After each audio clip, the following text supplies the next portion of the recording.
Hi guys, buying a house is probably the biggest single purchase we'll all make at some point in our lives. Contact him today at 811 44447. Shahir Majid, the agent who cares.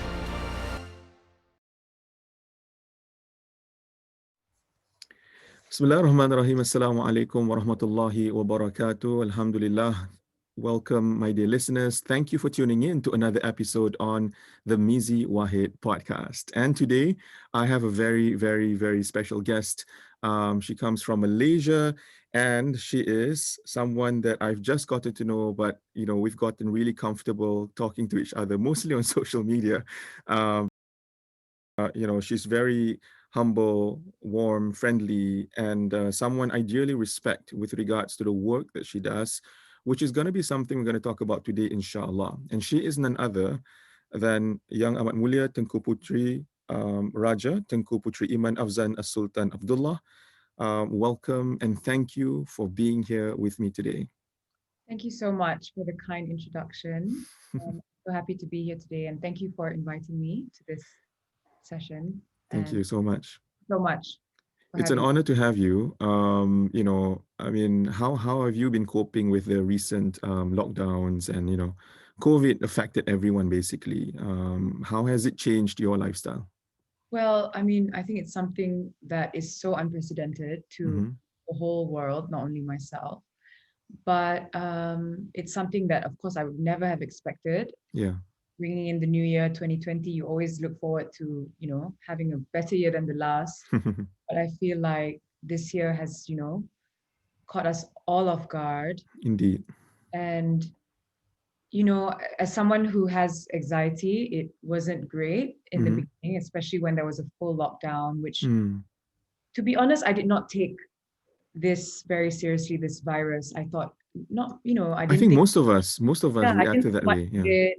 I mean, not that I sort of overlooked how dangerous it was. I Mm. was going to travel. I had already made traveling plans, but of course, not everything goes to plan, Mm-hmm. especially this year. I feel like we all can agree to that. So Yeah. yeah, So many plans canceled, right? Do you know that, I was taking it, I mean, I knew it was gonna get worse at some point, but in the initial month, I think, when news started to spread, I thought, okay, this is gonna just pass over very quickly.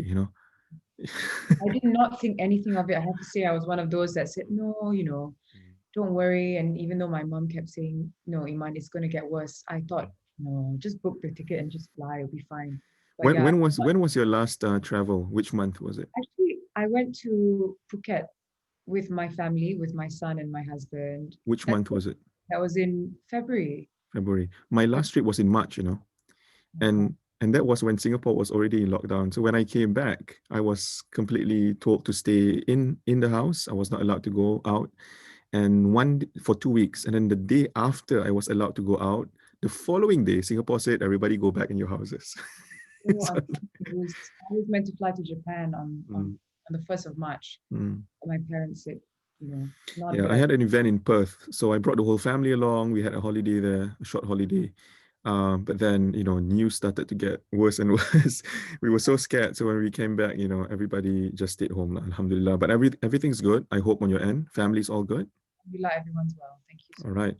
So, my dear viewers, my dear listeners, today I have Tengku Putri Iman with me today.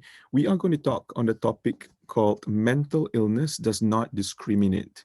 Okay, and the idea behind this topic is really to create greater awareness, mainly to help us realize that actually mental health is not always the most visible illness that is out there. Do you agree? Yeah, of course, I absolutely agree. I mean, I Mm, feel like when it's physical mm-hmm, and let's say you have a stomach ache, mm-hmm. it's so easy to just, you know, Yeah, you have a broken find fix arm. You it. have a And broken yeah, of arm. People course, can there's see. You have a all bruise. those, People can. yeah, Yeah. because it's visible, right? But when it's something internal, you don't realize, so it sort of prolongs, and then it gets worse and worse if unaddressed, which Mm, a lot of the time is left unaddressed because you don't know what's going on. Maybe, mm-hmm. it's not like a broken arm that you can, what the solutions are. And Yeah, this is very different. and I They think call it the silent killer. Exactly. And I think for the longest time, a lot of people may have suffered. We're talking about decades ago, even centuries ago, and there were no proper diagnosis to actually say that, hey, this is your problem, and maybe this is the prescription for you, or this is the advice for you. Maybe people were just lumped into one category, like, Yeah. oh, they're just unwell. There's something wrong with them. Or even was Um, crazy, which is the word I yeah, do not like. yeah. Unwell Um, is something, but crazy. I mhm, did not yeah, like it yeah. because And I think there are many other terms that sometimes in our Malay language, people just throw around, and it actually does more damage yeah, to somebody who's already going through a lot. yeah. Mm. So, Tengku Iman Afzan, if I can just ask you a little bit about how you got involved in the space of mental health, because now, as I mentioned earlier, you are the international patron 2020 for mental health. Congratulations. And I see you wearing that nice little ribbon there, the green ribbon. You want to share a little bit about how you got started, perhaps? Yeah, of course. Mental health is actually something that when I first started, I did not even know it was called mental health. It's not something that I thought, okay, I want to go down that mental health path. No, nothing like Mm, that. mm, It was sort of, something that sort of fell into place. I read your book and you say things that fall into place. You can't plan. thank you so much. I think first chapter where you say the surrendering to Allah and Mm.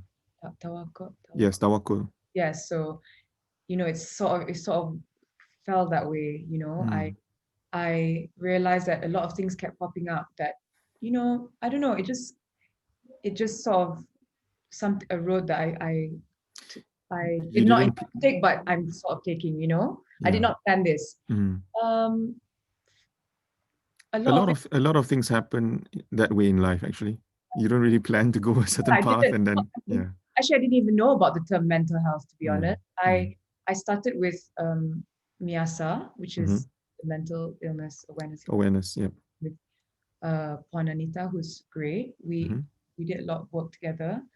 But a lot of the reason why I'm a very big advocate of mental health is because I suffer from my own anxiety, mhm. which also is something I didn't realize until much later. I will share that with you later. Sure. But also mental health is something I feel like does not get the attention it deserves. Mhm, It's most often overlooked. mhm, Um, if you look at the statistics, and there's not enough statistics on it, mhm, it says that it affects 1 in 4 people, and this is according to the WHO. mhm, So yeah, it's just something that I feel is so undermined, mhm, overlooked, mhm. just shoved to the side. So I just want to sort of make it part of the conversation, and make it and just showcase the importance of it, because I feel like not enough people do it. That's wonderful. I mean, in the position that you're in, and the influence that you have, in the country, in social media, I think you're using your platform for a very good use. In Singapore, our president is Madam Halima Yaakob, if you know, and she is also strongly advocating this, using her position there as well to do good in this area. 1 in 4 is big, so in every household, you can imagine there's at least somebody going through something like that. And what we notice, Iman, and through my programs, I have people saying that, Ustaz, I told my family that I have a problem, but then they just brushed it off. They say I'm lazy, they say I'm weak, they say I'm not praying enough, they say things like that. Lack of And yeah, and I'm supposed to pretend like I'm the problem. There's something wrong with me, and I need to fix it myself. What's your take on that? When people around you tend to just brush it off. I think that it's just easier to sort of just say, there's something wrong with you, Mm-hmm.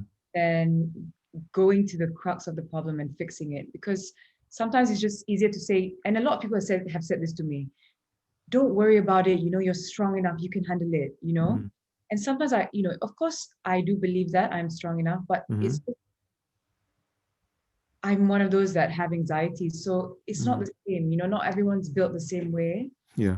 just like your physical threshold. Mhm. I always say some people can handle more pain than others. Some Yes. are more sensitive than others. So if you have a physical threshold, people should understand that everyone has also a mental threshold. Some are more Exactly. sensitive than others. Some can handle that mean comment Mm. while others can't. So I think what's important is that generally I would just love to help educate society. I'm Mhm. learning more myself about mental health every day. I read on it. I learn a lot every day from Mm. reading, you know.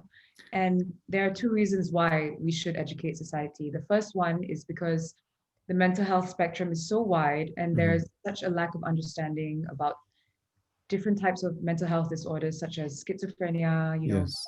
bipolar disorder, and schools need to be more educated to be open about this, and the workplace, so there's less Mm. stigma.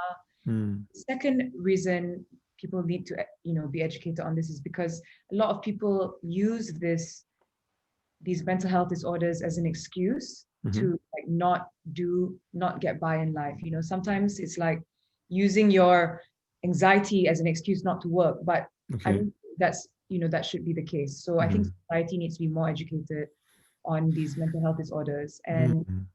I think that the narrative on mental health needs to be managed properly. So yeah, Okay. why I want to go into that and It's spread really awareness. powerful. I mean, just to go back with one of the, I liked one of the analogies you gave. You said that about threshold just now, the pain threshold. Yeah. So it's easy, to see someone going through a hard time and you say, you can do this, be strong, come on, get up, you can do this. But I wouldn't be happy if someone told me to lift weights that are 300 kilograms and I won't be able to do it, right? Yeah, so we all have different abilities. That's another good analogy. Yeah, Yeah. exactly. Not Yeah. everyone can lift that weight. Mm, mm, Not everyone can carry that burden as well as this person. It's yeah. different. Yeah. And I agree with you that schools need to insert this inside their curriculum, even subtly. You could be studying English and this could be in it. You could be studying Malay and this could be in it. Just talk about this and make it normal, because we don't want anybody who is in school going through this um, feeling like an outcast, Yeah. feeling like they don't belong. Yes. Um, Mm. and I don't know about you, but I still hear a lot of stories at workplaces where when a colleague is going through a mental health issue, the workplace does not support them to Oh, get yeah, better. Mm. I agree. I feel like as someone who has been through it, especially in school, I went Mhm. through it. Actually, I only realized that I had bad anxiety because I know about it now. Mm. But looking back, I realized, oh my gosh, Iman, you were just anxious that time, but you didn't know. Mm. Like certain gatherings, I would just could not go to. I could not because I would get nervous, Mm. start sweating, Mm. and I used to be like, "What's wrong with you?" But now Mm. looking back, I said to myself, "I wish I knew that I had Mm. this because I would always question myself, like what's wrong with me, and people would also question me sometimes, say, Mm. wrong with her? Why is she so? That's why I find it so important that, and this is something I really want to do, which is to get mental health into the curriculum and to, have a half an hour a week at least for teachers to check on their On the students. students, yes. Yeah, let's talk about how everyone's feeling. Make Mm. it a normal thing to talk about how you're feeling. Mm. Which I felt we didn't have before. Yeah. My But wife is. but in you, so sorry, excuse me, sorry, but in the UK, Mhm. there's more of that compared to Really? Asia. I feel, yeah, there's more of like we have a counselor, we had a guidance Mm. counselor, Mm. but we had a career counselor, which is good. Sorry, what were you saying about your wife? Oh no, my wife is a secondary school teacher, and she does talk to a lot of students because she hits the discipline unit. And so what this means is that she gets all the troubled students, Mhm. but when she sits down and talks to them, she hears a lot of stories that sometimes even pains her to listen. Um, Stories of abandonment, stories of abuse, stories of being neglected by their parents because everybody's so busy, and they get into trouble because all of these things. And she realizes that there is a big role that counselors can play in schools. And so we should definitely support any cause or any change in policy, I don't know, to have more counselors available in schools, easily accessible, not just for the career, like the one example, but even for other matters as well, right? Yeah, great. I feel like there should be more peer support groups, Mm, counselors. I don't think we have enough of that. mm. I would love to be one myself. I really, at some point, I would just love to just go to a school and speak to people. I don't know. I hope you do that. I would love to, once COVID is over, that's what I Yes, really want to do, at least yes. once a week, just go to Mm, a school and have them, just tell people, that it's okay not to be okay. mm-hmm. Sometimes I feel like there's this stigma of having to be okay all the time. That's not Yeah, true. We're human. that's not We're not very perfect. realistic. Yeah, we're not perfect. Yeah. Hi guys, buying a house is probably the biggest single purchase we'll all make at some point in our lives. Contact him today at 811 44447. Shahir Majid, the agent who cares. Although we need to be very careful, but I do hear as well students who tend to be suicidal.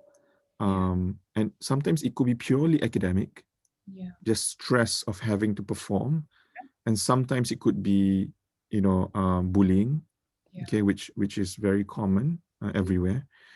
Um, and that to me is a bigger call for us to establish something where it's going to make students feel safe for them to be able to talk about their feelings and talk about not feeling safe even yeah, going to school. Yeah. yeah.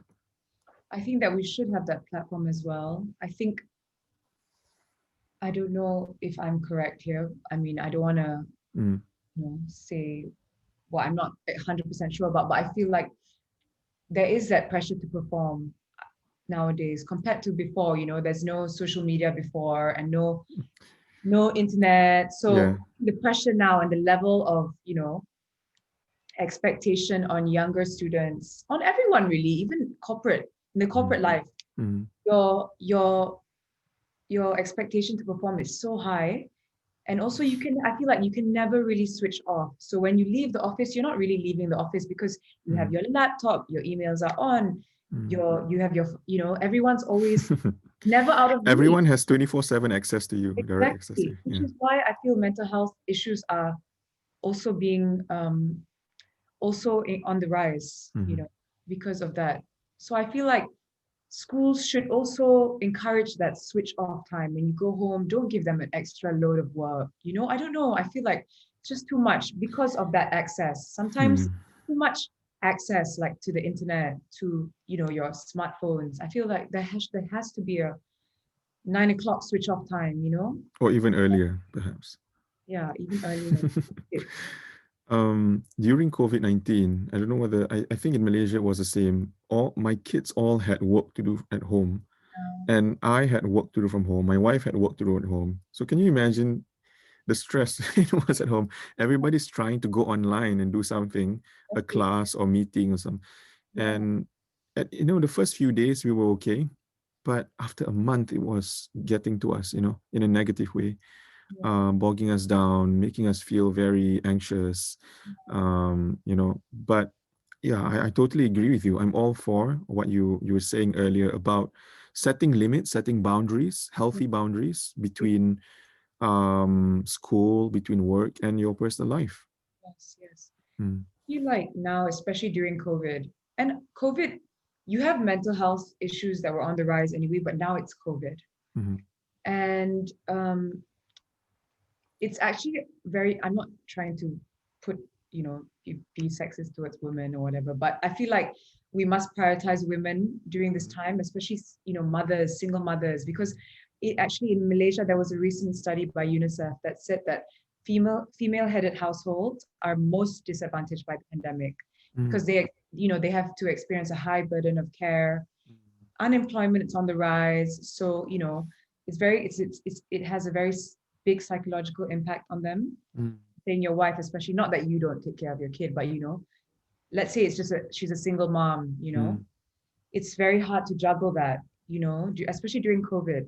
So yeah, I just feel like Exactly. Yeah, I totally agree with you. we need we need Some that support group or something to support women, yes. or even male household, all the households. But in Malaysia, this study by UNICEF said that, yeah, I think there's this natural added expectation on women, perhaps in households, that even though they may have a full-time job, they go home and they have another full-time job at home, right? exactly. Really switch Yeah. off to work because you have your kids and you have Mm. your, I'm so blessed enough to be able to have help. Yes. I'm so lucky, so Yeah. lucky. But I always feel for those, especially in this time, it's not easy Mm. having to work. Some are unemployed. Yeah, so I always reiterate that we should always check on everyone, especially in this sensitive time. Mm. You never know Right. what one is going through. Yeah. Thank you so much. Okay, everyone. I am today with Tengku Putri Iman. We're talking about mental health and how we should not discriminate either the ones who are obviously already going through it, or making assumptions on people who look okay but perhaps they're not. And the next question I'd like to ask you, if you don't mind, is: have you had any personal stories that you'd like to share with regards to your own struggles, perhaps, in mental health? Mm. Yeah, I mean, why I'm advocating mental health awareness, and especially in I would love to go into curriculums and education, is because I myself from a very young age have suffered from anxiety, but Mm, actually it's something I didn't realize until much later on. And mm, by much later, I mean like in the last 2 years. mm, To be honest, I didn't even know what anxiety was. I had never heard of the word. I didn't, to be honest, I didn't really believe in anxiety. mm, I just thought, because everyone around me would say, just suck it up, be mm, strong. mhm, There's no such thing as anxiety. I don't know, but you just always believe, okay, there's something wrong with me. mhm, But I didn't choose to have this. mm. I'm built differently. Everyone's built differently. Yeah. So yeah, when I was younger, I realized I always overthink, over worry. Since before 10 years old, I was just constantly worrying about my parents, Mm, or how are my sisters, just over worried. If anyone gets in a car, I would just panic. If mm, anyone took a flight, I would panic, mm, just easily panic. And I didn't think much of it until later, until it just got worse, mhm, this panicky situation. And then I realized that I think the worst point I've ever been was actually, ironically, it was this year during COVID. mhm, Um, I the lockdown completely took me by surprise. And I remember it was March 18th where the government announced, okay, that's it. yeah. You stay home, and I'm very used to going out and maybe distracting myself. There's so many distractions outside of home. Mhm, And every day I would go, I don't know, do my nails, mhm, grocery shop. But then there's a time where it just stopped. yeah. I think that just threw my anxiety to another level. Mm, I was like just in a state of panic 24/7. I couldn't mm, sleep. I was overthinking everything. mhm, I don't know. And then, those who suffer from anxiety know that sweaty feeling where you're just mhm, sweaty, or you're just panicky. mm, You have heart palpitations. I would think things that weren't even true. mm, Everything is just heightened. mm. And yeah, actually my anxiety was worse this year. So I mean, you're talking about this overthinking problem that you have. I think a lot of people go through it as well, and they don't know what it is actually. Just can't stop thinking about certain things. And it's worse when the thinking is about something that you're really worried about. Like you mentioned, worrying about loved ones, worrying about your safety, and so on. not And I always get asked the question though, like, Ustaz, how do I stop overthinking? To be honest, I don't really know an exact answer. Because I hear whenever people who are overthink, they tell me, Ustaz, I'm overthinking. And I ask them, what are you worried about? I'm worried about this. But do you know that that's not going to happen? The likelihood of that happening is very low, slim. They say, yes, I know, but I just still cannot stop. I'm basically one of those. Yeah. So that's Yeah. why, it doesn't really help much if, somebody does give you certain tips. I mean, you can listen to it, you can try, but there's no guarantee that it will work. So that sometimes adds to the frustration, and anxiety sometimes increases as a result. Yeah. Yeah.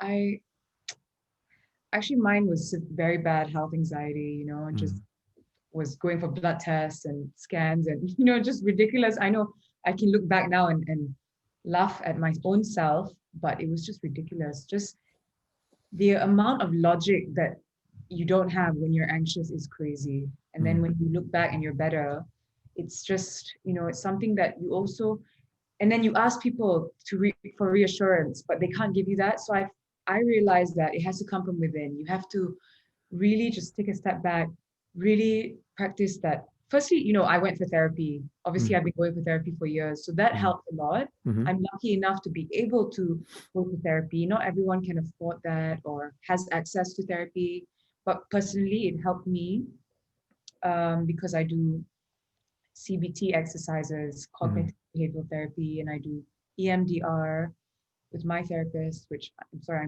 I'm not sure what that stands for, but that helped. Of course, I will have spurts of anxiety here and there. Actually, before this year, I did not take anxiety that seriously. I did not take my anxiety that seriously. So that's just me being honest. I was always a big advocate of mental health, but not for just for general purposes, not really for myself. But this year I saw that, okay, you do have terrible anxiety, and this is why you're doing this. You have to help people with this, because there could be, people going through the same thing, but have no help, no support, juggling 5 kids, and no job, So I'm very fortunate enough to have all the help I need. But Yeah, even that, it's interesting. Yeah. Thank you for sharing that. And you mentioned you went for therapy. And actually, that's one of the things I want to ask you about. Yes, we are aware that maybe it's not as accessible as we would like it to be. It's not as affordable as we would like it to be yet.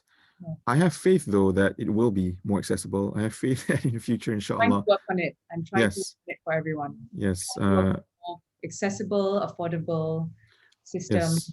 I hope all of us viewing and listening, let's give Tengku Iman all the support we can give her, inshallah. But I want to ask you one thing. Let's say I know some people who can afford and they know where they can go to, but they resist or they refuse or they are scared. And part of the reason when I ask them, why don't you go? They said, because I'm scared what people might think of me later. I know. What do you have to say? Yeah, what do you have to say about that? I personally do know myself people who do think that way, who can afford it, need it, but refuse to go because they feel like going to therapy is a sign of weakness. This is a form of stigma. They're stigmatizing it. Having to go to therapy is weakness. For me personally, I understand why they would think that, because society has sort of made us think that way. Yes. I'm here to tell all your readers and your fans and even those who follow me that please do not see therapy as a sign of weakness. I always see it as a sign of strength, because you're able to face your problem, to address your problem, and it shows everyone that you want to do something about it. Even if you go in secret and try not to tell anyone, fine. But just know that you addressing your issues is a sign of strength. You refusing and being in denial for me, is more of a problem than going to therapy, especially to those who can afford it. Yes. Yeah. I had one lady, Sorry, young can lady. I add that if we have a fever and we go to the doctor, why can't we go to a therapist for our mental health, right? Yeah. Why is it that we address our physical health so quickly like that? But why, if we have a mental health problem, won't we go to a therapist? Sorry. Yeah, but to stretch your point on stigma, I had one lady came to me and she said, Ustaz, I think I have anxiety and it's affecting my work. I want to see a doctor. But then when I told my mom about it, my mom said, don't go. If you go and your employer finds out, you lose your job. So I think this stigma thing is real. Yeah, Yeah. that's, when I did this, I posted on my story, I think 3 weeks ago, I said, what aspect of mental health would everyone like me to go into because I'm planning for 2021, Mm, a lot for 2021. And a lot of the answers were parental stigma. mm, And I feel like that's a massive issue. mm, There's this obvious divide and this generational gap mm, between the generation now and maybe our parents or our grandparents. Not everyone is like this, and I'm not stereotyping anyone, mhm, but I feel that there is this, before, when our parents were growing up, there was no such thing as, therapists, or I don't mhm. know, there was Yeah. more of a taboo. Mhm, So of course they have this tendency to say, suck it up, be strong. There's no need to go to a therapist, mm, but they have to realize that they don't have we are in, we're living a different life now, where we're having more access to mhm, social media. There's Instagram, there's TikTok, there's this pressure to always look good, there's this pressure mhm, to always perform, and it's mm, different from before. So you can't say the things you used to say, the things that would have worked for our parents or grandparents will not work for us now. There's that, just to say, I just want to say to all parents out there, just be supportive no matter what, your child is going through. The life that they're living now in this modern day is not the same as before. mm. I hope to apply this to my own child. Yeah. Yes, exactly. Um, but to be fair, after telling that story, I've also had parents who come to me, Ustaz, can you talk to our teenage child? So there are parents who are supportive and they come and they accompany their child, but then I request, is it okay if you sit out and I just talk to your son or talk to your daughter? And they respect that and they understand it. So there are some of them who are understanding this and appreciating this process a bit better. Yeah. And we're just going to pray and hope for more, Yeah, inshallah. inshallah. I'm not blaming the parents before that they have that mentality, because they grew up in a certain They way. didn't know any better, right? They It's didn't know like, any yeah. better. Yeah, I'm Mm, not saying parents are wrong and that is wrong, that the way they are. Of course it is good to to be strong but mm, not everyone can be strong. Some mm, can, some can't. Of course, I do mm, not blame parents. It's not their fault, because that's how they were raised. They were mm, raised in such a way. But I just want them, all parents, all grandparents, even all parents of, in this day and age, to just listen to your child. I think listening is very important. mm, Something that we're very easy to just, it's very easy for us to just dismiss everyone mm, but I think it's very important now to listen, mm, have a moment with your child. And I'm applying this to myself as well, mm. to my kid, who's only one, but just, I Yeah, bearing in I, mind. I have very interesting conversations with my eldest. She's 9 now, Oh, but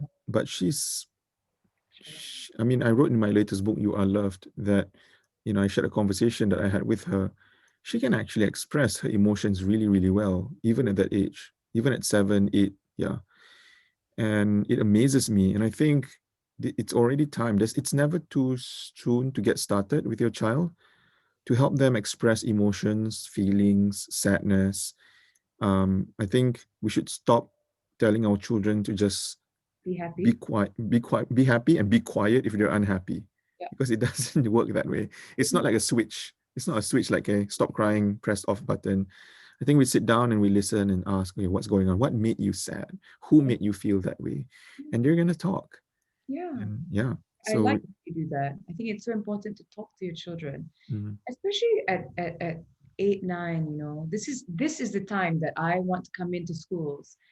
If earlier, I think 6 or 7 is not yet. not yet, no Mhm. ideal, but 8 or 9, maybe approaching 10, they're already, They, more they start to be self-conscious. I think accepting. I only started being self-conscious when I was 13. Yeah, me too. Yeah, See, but me. now kids are they are more self-conscious. I think it's because of social media partly, internet and everything. Like you said earlier, like TikTok.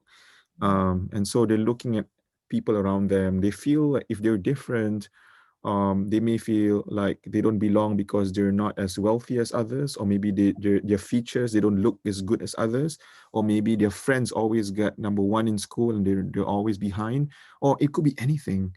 And so these comparisons, I have a program, I call it Unhealthy Comparisons, where I talk about this specifically, and what we can do to try to overcome it, because it's affecting even very young kids today. Yes, That's us.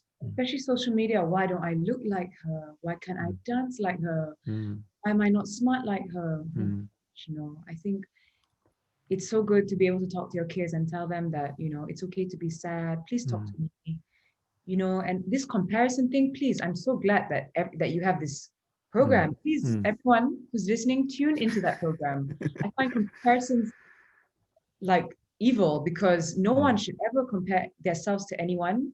I think we're all born differently. We're all beautiful in our own way. No one is prettier than anyone else. No one's uglier. And I don't like that there's comparison of like how we look, our skin tone. No. Yeah.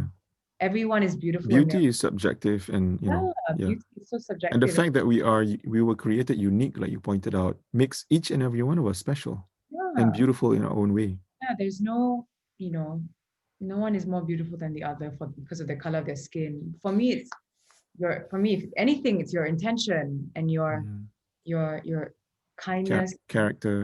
Character. It's not about. It's more. I think it's more beauty is from within. Yeah, but as we're talking about this, and as I'm hearing you say this, I could almost feel some of our listeners reacting to it, like maybe goosebumps, maybe because you know why? Because some of them, Tengku Iman, they have never heard a single person tell them that they're beautiful. I believe that everyone is in their own way so beautiful.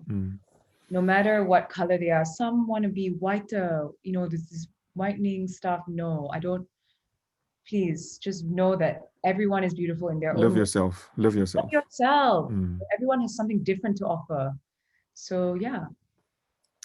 All right. Thank you so much. We've covered quite a bit, but I still have a few more questions. Are you okay? Go ahead. Okay. As an advocate of mental health, what are your hopes maybe in the next 5 to 10 years? What do you hope to achieve? In the position that you're in, and even if, let's say, you don't continue, I mean, I don't know what your plans are, but even if you don't, I know that your heart is always going to be close to this topic. So what would be your hopes and dreams in the next 5 to 10 years? For Malaysia. I think that before I think the first thing do you mean my hopes and dreams for Malaysia as in mental health wise? Yeah, I think that I want everyone to realize how important mental health is. I want the awareness to be, I want to normalize mental health in every conversation. I want people to say, to be able to talk about how they're feeling and it be normal. I want them to be able to talk to their parents about how they're feeling and it be normal. Basically, I think stigma is so important. We need to overcome this stigma and this taboo of having a mental health disorder is a sign of weakness. Absolutely not true. It's not true. I think if you're using your mental health to avoid things and to not do work, whatever, yes, that's something not right. So that's why that's why we need to manage the narrative of mental health, and we need to make sure that it's used in a correct context. I think that we all need to be united on this road to recovery for mental health and to break the stigma. That's number one. For the future, I want to go into children's mental health, to look into, because when I did that question on what aspects of mental health, the one thing out of my thousands of responses was the most popular was mental health amongst the youth. There is a no-brainer. It is a no-brainer that the mental health amongst the youth, the issues are soaring, and that is something I want to address and tackle. So I would like to go into curriculums, hopefully work with the education ministry, the health ministry, even the sports ministry, to make mental health a priority. Whether it's through sports, 10 minutes of exercise to boost your because exercise helps with mental health as Yes, well. it reduces anxiety and things like Exactly. that. It creates endorphins, and to just, I don't know, have a mental health class, Mm. half an hour a week. And to I think also I think having all teachers to also be aware that's proper training for teachers as well. Yeah. for teachers, the support system, having more counselors in schools, Mm. having that support group, I think is very important. So Mm. whoever is looking to study psychology, please do, and go into psychiatry, psychology. We need more of those. I Mm. think there's like one for every 1,000, if I'm not mistaken. Sorry, can I just look at my Oh, go ahead. here? Yeah, I think, okay, look, according to journal articles from 2018 to 2020, the registered psychiatrist per 100,000 is only one. Wow. For every 100,000, there's only one. 100,000. Yeah, and like there are only 20 registered child psychiatrists, according to my notes. Sorry, I don't know if I'm correct here. Mm. And 1% of the mental health budget goes to mental health. I hope to increase that. Okay. I hope that we can have more support in mental health. Mm. So that's one of the things I want to go to youth. I think that we should also start young, because for children to recognize that they have a disorder and for them to address it there and then, rather than carry it throughout their adolescence. Mm. So something sort of what I did, like didn't realize, and then the problem got worse, and then Mm. it wasn't addressed. Mm. And then also just to increase mental health literacy amongst teachers, for teachers to detect red flags and signs very early, so that it doesn't prolong. And yeah, I just want to see more investments made in the mental health of our children, and yeah, just to work on mental health resilience amongst children, because for as long as social media exists, Mhm. there is going to be that issue, Mm. whether we like it or not. I totally agree. Did you watch this movie on Netflix called Social Dilemma? Did you No, watch it? but actually, one of our MPs, YB Nurul Izzah, has actually said to me to watch it, and I have yet Yeah. to watch it. You should watch it. It's Yeah. it's actually frightening. Which is something why I don't want to watch it, because I know how frightening Mm. social media is. Maybe you can just get someone to summarize it. I'm actually not I've not watched till the end yet, Yeah. but it's, watching half an hour of it is frightening enough. Mm. I heard it's like they have a control of It's all the algorithms that work algorithms, yeah. to support certain people, and actually others become the scapegoats lah. I mean, we're the feel that products. 100% social media is an issue. I think we need to learn when to fast from social media on occasions, right? To detox. I like that saying, when to fast from social media. I have some friends actually who sometimes they take a week off, they take a month off, and when they did it in the past, people looked at them weird, like, huh? Why do you do that? But now I think it's gonna be a norm. No, I think I suffer from social media addiction myself. Mm. I really want to, and especially in COVID, because like, what there's else is nothing there to else do? Usually on holiday, I would switch off my phone, go to the beach, play with my kid, or like read a book. But now I'm just like constantly switched on. But I make it a point to switch off my phone at 9 p.m. Every night. I switch off my phone. So yeah, I think social media is one of the massive contributing factors to why we have mental health issues today. All right. Alhamdulillah. I would also like to say, sorry to interrupt, sure. that I think it's so important to support organizations like MMHA, which is a Malaysian Mental Health Association, support Befrienders, MIASA. I think they should, get more attention and support from everyone. I've worked with MIASA before. We did events before as well in KL. Really wonderful people there. Great advocates. We should support organizations like that. Especially I was about to ask you, is there any call to action you would like people to do? And I think you already started telling people. Sorry, yeah, I think it's good. For people support to these organizations, right? Support these organizations. How can they support? I think, firstly, I think our leaders should always, help endorse organizations like this. Like, I know one of our MPs, Hanayo, always posts about befrienders, Miasa. She was always very supportive of me doing this mental health stuff. So even from before, people like the women especially, they're always very supportive of these, and I feel like we should follow in their footsteps. Help advocate mental health. Always, actually, don't be afraid. Everyone, don't be afraid to talk about your mental health. Support those who you feel are suffering. Raise awareness. Yeah, Yeah. I mean, I think if the smallest thing you can do is just share a post about mental health, that's good enough, right?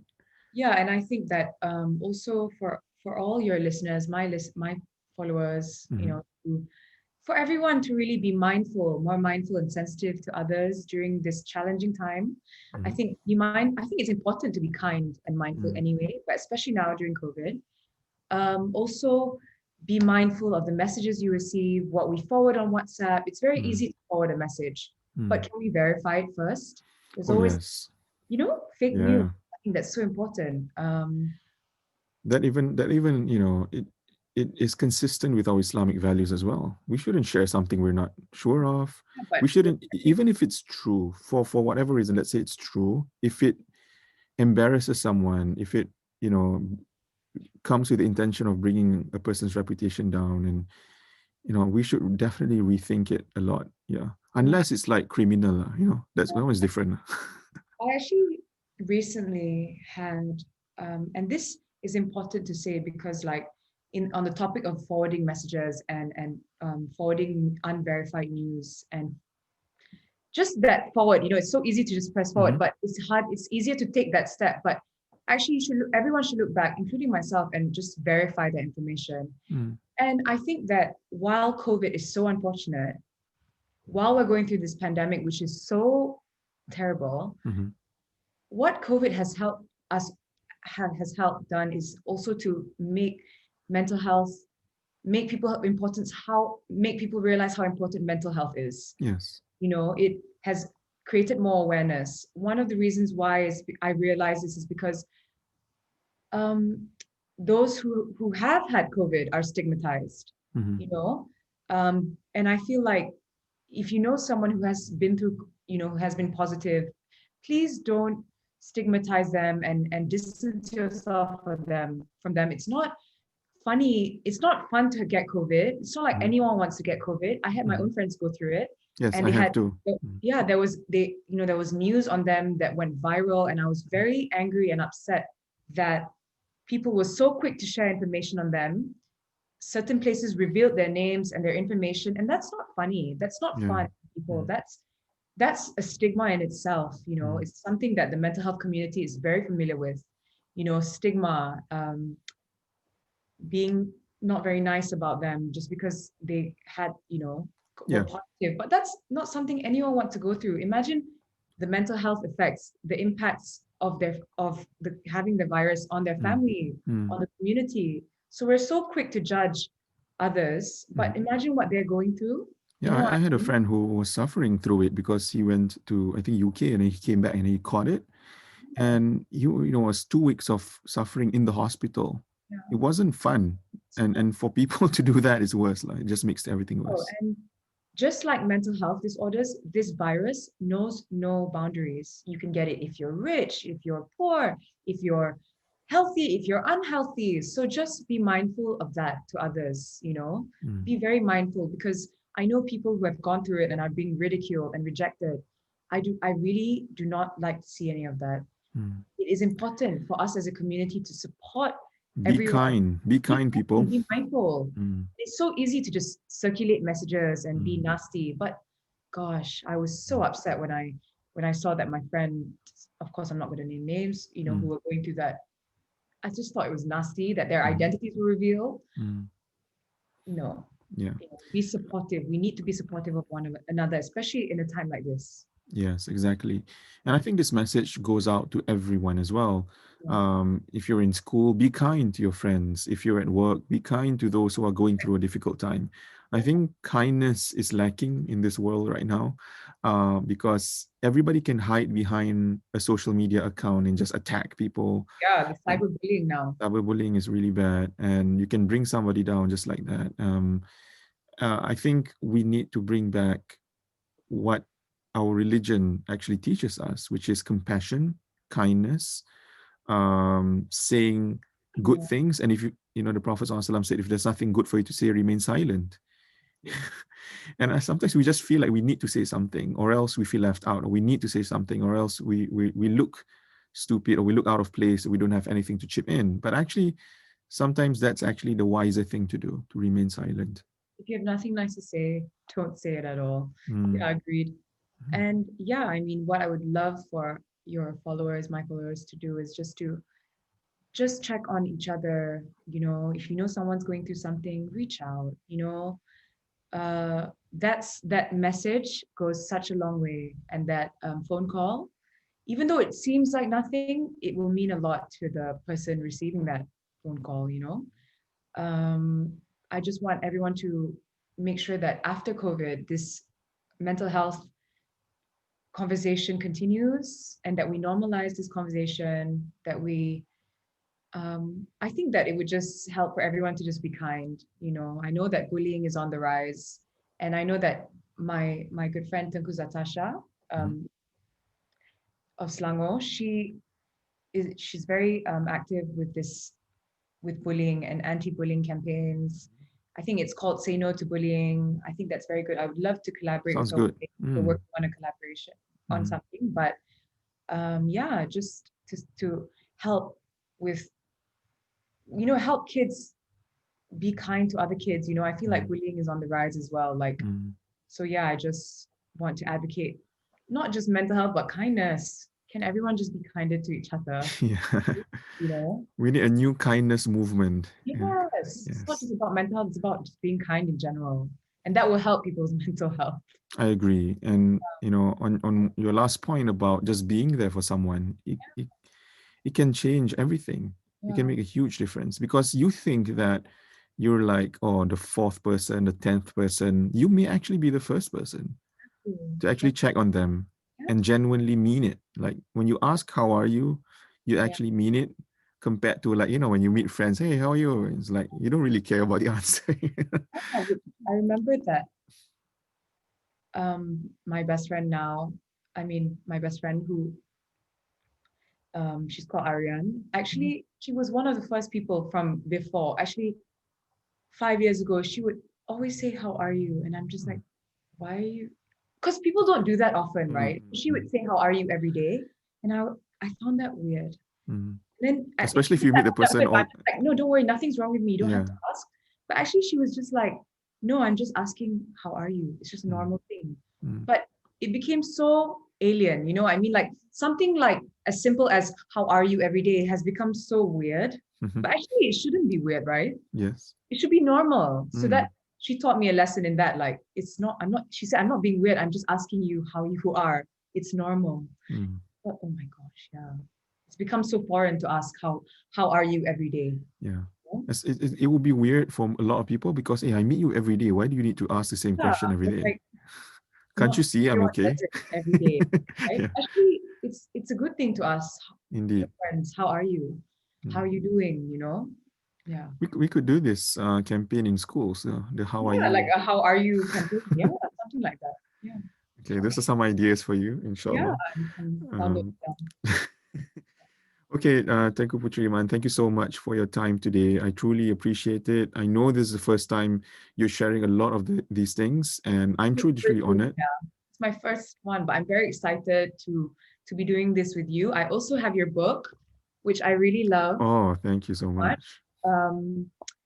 Actually, I was given my cousin. I think you know her, Putri Suraya. Yes, Suraya. This book, and then my aunt gave it to me again. So. Yeah, I thought, oh gosh, Wow, two of them gave it to you. Yeah, I think I have 3 people gave it to me. So I thought, okay, it's time. I have to really. It's a sign. It's a sign that you have to read it. Yeah, I think it's a beautiful book. I think that how you express, you express things, you put things out very easily. So it's very easy to understand. Just not just about religion, but about general kindness and just being good to people. Mm. and you reiterate that with verses from the Quran, which I feel is so beautiful. So Mm. yeah, thank you so Thank much you. for that. Thank you so much. So once again, everyone, I am truly happy and honored to have Tengku Putri Iman Afzan with me today. And I hope you enjoyed today's podcast episode on mental health. Let's not stop here, guys. Let's continue to talk about it as what she had hoped for. Let's continue to make the conversation normal. And so that more can be helped and more will be bold enough to reach out for help when they need it, inshallah. All right. Thank you, Putri Iman, Thank and you I so hope much you'll for have an having me. amazing day ahead. Thank Take you so care. much. Thank you. Assalamu alaikum.